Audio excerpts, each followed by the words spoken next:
What's up, everybody? It's Shaban.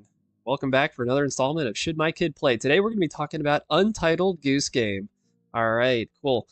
Um, this game is pretty awesome. All right, I'm just going to have to say so myself. It's awesome. I think it's great for kids, but there's one hang up, maybe one hang up that you might want to consider before getting this to your kids. But let's talk a little bit about what the game is and to see exactly how awesome it is for kids. Notice how there's a co-op mode, single player, and two-player mode. I'm just going to go and do single player, and I'm going to jump into the game.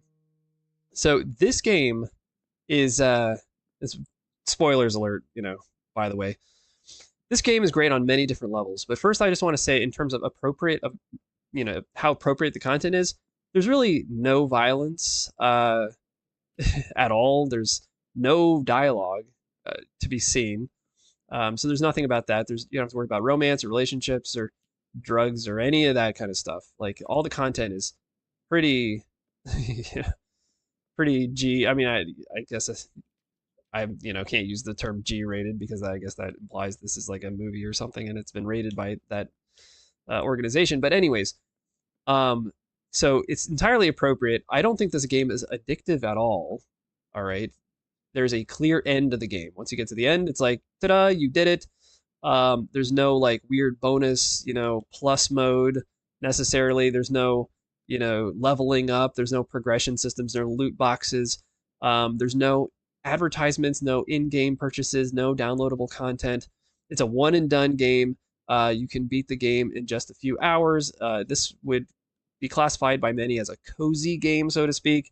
So it really is designed to just not try to, suck you in and eat out your soul or anything like that. All right. It's a nice, delightful little game, which has got this delightful little musical soundtrack. I'm not sure actually you can hear it.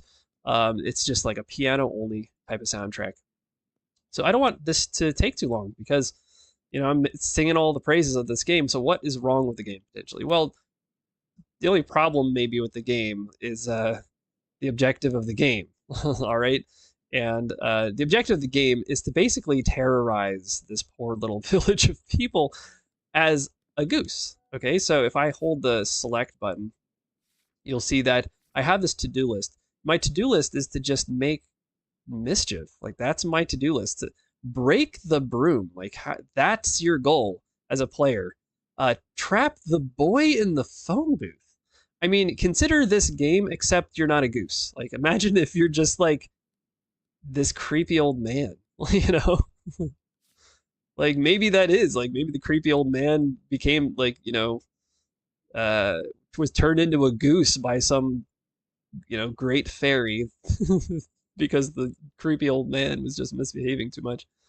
But I mean, think about it. Yeah, like, if you're a creepy old man and your objective is to trap the boy in the phone booth, I mean, suddenly the tone of the game is very different. But since you're a goose and it's friendly graphics, everything seems to be fine. Okay, so that's really it. I don't know if any of you have, read that book, like The Cat in the Hat by Dr. Seuss. It's like that, right?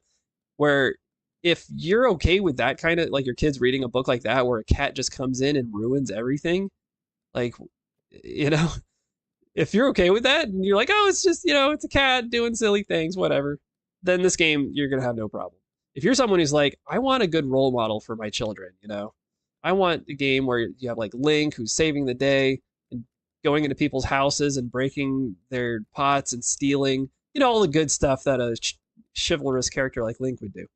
If you're more of that kind of person, then I don't know. So here's how you play the game. All right. Anything that has the little like spicy white, animation says you can interact with it. And so if you, press the action button, then you're able to kind of drag it around. See, this kid obviously cherishes this airplane. And of course you can just pick up the airplane and then the kid's like, what the heck, man? What are you doing? You're like, ah, see, like are you the bad guy? Like, I can't tell. Like, what? This is the game. So I have to trap this kid in the phone booth. How do I do that? Where's the phone booth? At the phone booth? No, that's a garage. The kid's like, get out of here. See, and he kind of kicks the goose away. So I guess that's the extent of the violence. The people just consider the goose to be a menace. I mean, look at this lady. She's chasing the goose with a Hmm? Wow. Now I kind of feel like making her life miserable. What's the next? What do I need to do to her? Go shopping? Make somebody buy back their own stuff? Make the boy wear the wrong glasses?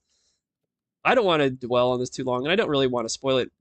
So each of these puzzles, getting the kid trapped in the phone booth, for example. See, here's the phone booth. Getting the kid trapped in the phone booth and all that kind of stuff is it's kind of like a puzzle. All right, you have to um, carry the material around. You have to honk using the other action button. So you're like, I'm scared. Like, get out of here. Like, ah, ah, ah. See if I go honk, honk, honk. Come on, go, shoo, shoo, shoo, go, go, go, go. See, the kid's like, I don't know what to do. Get in the phone booth. You know, did that qualify as trap? Yeah, see, trap the boy in the phone booth. See, you see it gets crossed off the list. Yeah, like that's the game, right? I'm just causing havoc, just, in this poor little town. These poor little people, I just go in here and I just steal stuff from the store. Ah.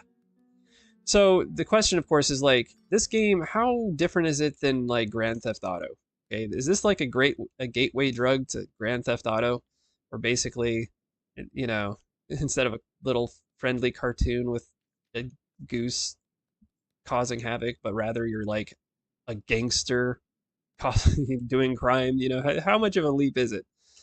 That's really the only hang up I would say. But if you're okay with that, I mean, the tone is just really delightful. There's, music. It's very, very silly. Um, and I think it's inspiring, of course, if your child wants to get into game development or something like that. That like, hey, look, you can make a game that's really cool, really fun, interesting, different than the other typical kinds of games. And you don't have to follow the formula. Okay, you can make. I remember going to the game developers conference, and this was like the talk of the town. It was the game being played at that little indie showcase down in the basement, and everybody wanted to play it.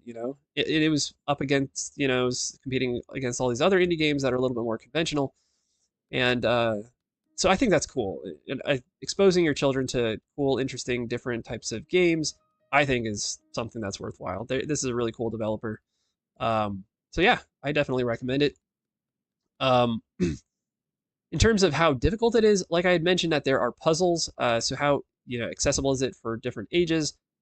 Uh, I mean, it depends. The game can be a little frustrating. I can say that. Okay, sometimes you need to do a task and you get shooed away, or they take they take away your progress a little bit because you're able to let's say that you have trouble with this kind of thing and you are able to grab something out of here.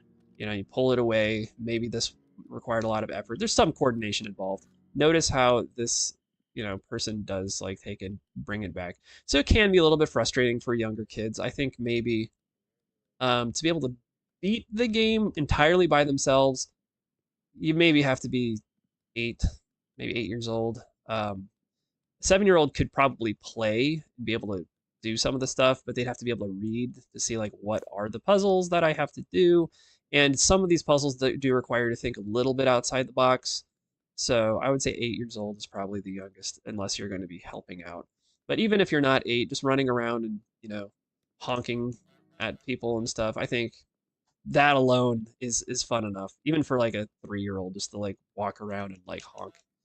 It really and you don't have much to worry about because again, all the content is extremely lighthearted and fine. So very cool.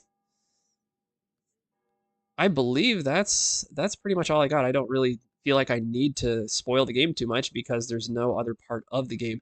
Maybe I'll say one quick thing. Like the game can be kind of frustrating, and a lot of it is kind of physics based. So there are going to be some glitches. For example, I think I took some video of some of the glitches that are in the game.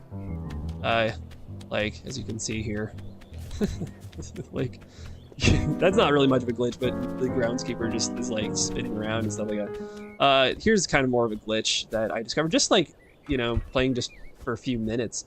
I locked the groundskeeper out. The keys, as you can see, are on the other side of the fence. The groundskeeper wants to get you back in here, but like because, probably not as well play tested as all the other kinds of huge, millions and millions of dollar kind of games, like there are edge cases like that. Notice how groundskeeper pulled the goose out of the fence, and now I'm out in this like, uh-oh, now we're both locked out.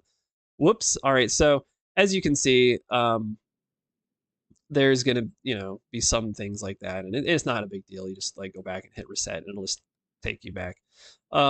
So the game's not addictive, but is it easy to step away from if like, hey, it's dinner time, hey, it's bedtime or something like that? And yeah, I think it's very step awayable. As soon as you cross the item off the list, it saves it, And when you jump back in to play, I can even show you, like, I'll reset it. This is effectively the same thing as like turning off the game and turning it back on. You can see what it does is it just starts you back at the beginning of this kind of little area. There's maybe like 4 or 5 areas in the game, and you just, you're right back where you were. You have all the, list items that you have to cross off. It's and each of those list items doesn't typically require a huge amount of preparation and work, so you can jump right back in even if like, hey, you have to turn off the game immediately right now. So it really is not a big deal. So I think that this game is really awesome. So I really, really recommend it. Again, unless you're sensitive to the characters being like a good or bad role model, and I think the goose maybe a little bit for a goose. Your kid's not a goose, right? But anyway, that's it. Thank you for tuning in. I hope you got something out of it. I hope you learned something. And until next time. Well, please subscribe if you are interested in this kind of thing. Check back in to see if other games, or maybe if you don't know what game to get, maybe you can just see what I've reviewed already. And with that, cool. I'll see you in the next one. And until then, wishing you peace.